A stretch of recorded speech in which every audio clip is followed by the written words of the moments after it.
Hey everybody, welcome back. Today we are going to be talking about variance and your mental game. And we are going to stress the importance of maintaining your A game during bad variance. So we're going to give you all the tips that you need to keep executing your winning strategy when things just happen to be not going your way. So let's get into it, guys. Mental game is something that everybody in poker talks about, but I think its importance stays understated. Your ability to recoup your outlook and your emotional being after taking several losses in a row is going to be very important to you making the most money that you can while playing this game. Yeah, just cannot say how important it is to always execute your best, and that's going to be very difficult to do when variance is just slamming you like a ton of bricks. Nobody is always going to be as well calibrated when facing a downswing as they are when they're on an upswing, but we're always going to try to, all right? And the reason why it's so difficult is because the game counters the reward system our brains have evolved. If you get hit with a stick, you learn very quickly it's a bad feeling. It's always a bad feeling, and you do everything you can to avoid it, right? Our brains are not set up for the probability of poker. Our brains are set up to always encounter the same thing over and over. We need to know that when we throw a javelin at a deer, it's always going to hit that deer. If you make the same throwing motion, but you get different outcomes, maybe one time your arrow goes back instead of going forward. That's not something that we're used to. However, that is what we encounter when we play poker. So the best thing we can do to stay on our A game is to know exactly what we are going to be facing. Because in poker, each hand is sort of just like a little bit of the big picture, and we can't treat it like it's everything. That's what coaches mean when they say don't be results oriented. All right. So, for example, when you see a picture on a screen, like you're looking at right now, this picture of the black dots and the ovals, you are taking everything in at once, right? So your brain is making dots and ovals out of the black pixels that are on the screen, and it's treating the white pixels as a background, all right? And if we count up all of the black and white in this picture, we see that there is a lot more white than there is black, all right? So when you're thinking of poker, the big picture, the long run, that's sort of like the entire square image that you're looking at. There are going to be some losses represented here by the black pixels, and there are going to be wins represented by the white pixels. And we know in the end we're going to come out winners because there's more white than black in this image right here, right? The experience of reaching that big picture, though, is a little bit different. So your screen, as you're watching this, what is actually happening, there are millions of little pixels, little dots on your screen that are changing color, and that's how you're seeing me right now. That's how you're seeing anything that you see on TV or on your phone, is one pixel at a time as it refreshes, right? So say that we are somewhere close to this dot, right?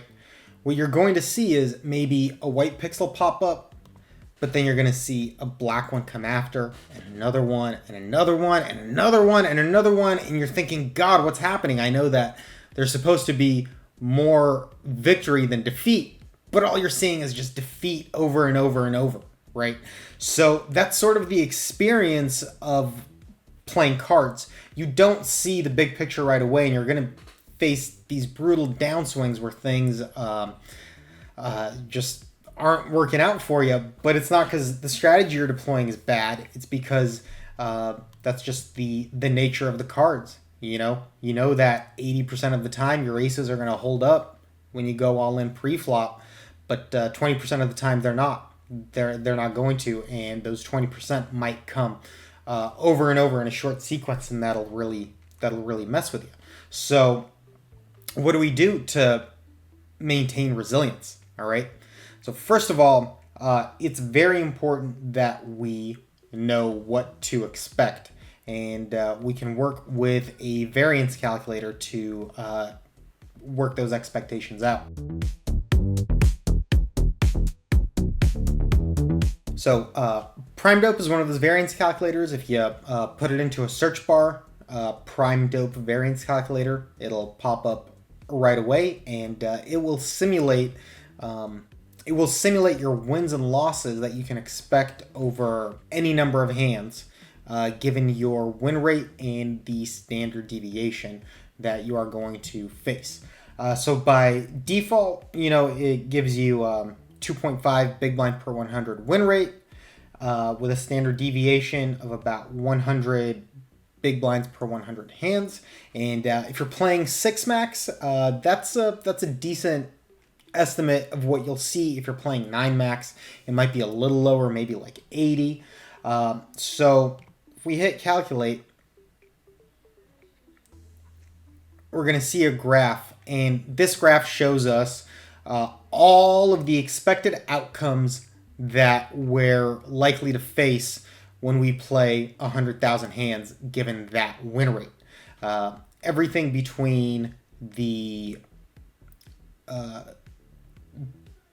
dark green lines on the top and the bottom, those are like the most likely occurrences. But below that, we also get a lot of different information, and most importantly, this calculator will give us a bankroll that we're looking to have if we want less than a 5% risk of ruin. If you're playing poker full-time and it's your sole source of income, 5% is a little bit too large, but seeing as how most of you are beginners, we're going to assume that you have other ways of making money, and given that you can replenish your bankroll from your other income, you can be a little bit more aggressive with your bankroll. All right, but just keep in mind that we can look at downswing extents and downswing stretches. So if our win rate is 2.5 bigs per 100, which is actually fairly respectable, there is a 75% chance that at some point we will lose 10 buy-ins, right? We should expect that. But what's even more crazy is there's almost a 12% chance that we're going to lose more than 75 buy-ins with that win rate. That's just how it is. Our break-even stretches, which is actually what the downswing stretch column here measures, can last quite long, There's almost a 16% chance that we break even over 300,000 hands. If your win rate is even smaller, or if it's 0 or lower,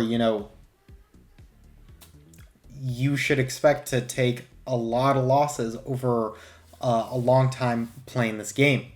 It's just how it is, So someone that's starting out, your win rate might only be 1 big blind per 100, right? So take a look at what happens. Take a look at the bankroll you should have to maintain that, Look at how long you can break even for, right? 30% of the time, you're going to have a break even stretch that lasts over 1 million hands. So the point here is, I'm not trying to scare you, but just keep in mind when you're first starting out, it is extremely common to go on long stretches of loss, just because you're not quite calibrated yet. But play around with the variance calculator, as your win rate goes up to 5 bigs per 100 and even higher, those downswing extents will decrease. But keep a lot of money around, all right? That is the best way to keep your mental game in check, because when you are properly rolled, those losses are going to mean way less to you than when you're thinking of all the things that you need that money for. For right now, treat poker as a fun recreational activity that you're not necessarily expecting to get anything out of just yet, because you are still learning. So yeah, make sure you know what to expect. Keep your bankroll nice and tight and packed. You want to have a lot of money for this game. And when you are going through those brutal downswing stretches, remember to slow things down. If you like playing 8 tables, maybe drop down to 4. If you're still learning how to play on 2 tables and you're going through a downswing, go ahead and play 1. Obviously, volume is important, but it only makes a difference if you're putting in volume on your A game. Nobody wants to play 8 tables where they're just breaking even, where they can play 4 tables and make 3 big blinds per 100, you know?